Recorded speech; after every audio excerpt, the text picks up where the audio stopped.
কবিগুরু রবীন্দ্রনাথ ঠাকুরের কল্পনা কাব্যগ্রন্থ থেকে প্রণয় প্রশ্ন আমি পাঠ করে শোনাচ্ছি আপনাদের। এ কি তবে সবই সত্য, হে আমার চিরভক্ত?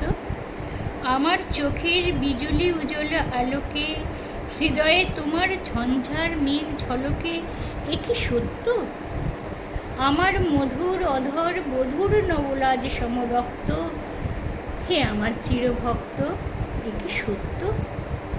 চিরমন্দার ফুটেছে আমার মাঝে কি, চরণে আমার বিনা ঝংকার বাজে কি, এ কি সত্য? নিশির শিশির ঝরে কি আমারে হেরিয়া, প্রভাত আলোকে পুলক আমারে ঘেরিয়া, এ কি সত্য?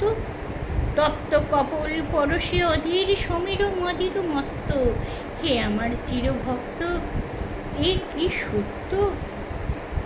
কালো কেশপাশে দিবস লুকায়ে আধারে, জীবন মরণ বাঁধন বাহুতে বাঁধারে, এ কি সত্য?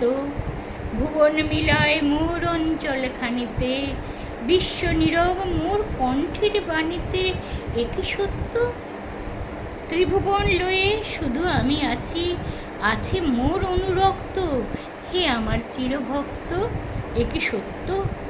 তোমার প্রণয় যুগে যুগে মোর লাগিয়া, জগতে জগতে ফিরেতেছিল কি জাগিয়া, এ কি সত্য? আমার বচনে নয়নে অধরে অলোকে, চিরজনমের বিরাম লোভিলে পলকে, এ কি সত্য? মোর সুকুমার ললাট ফলকে লেখা অসীমের তত্ত্ব, হে আমার চিরভক্ত, এ কি সত্য? এ কি তবে সবই সত্য, হে আমার চিরভক্ত? এ কি সত্য, সকলই সত্য?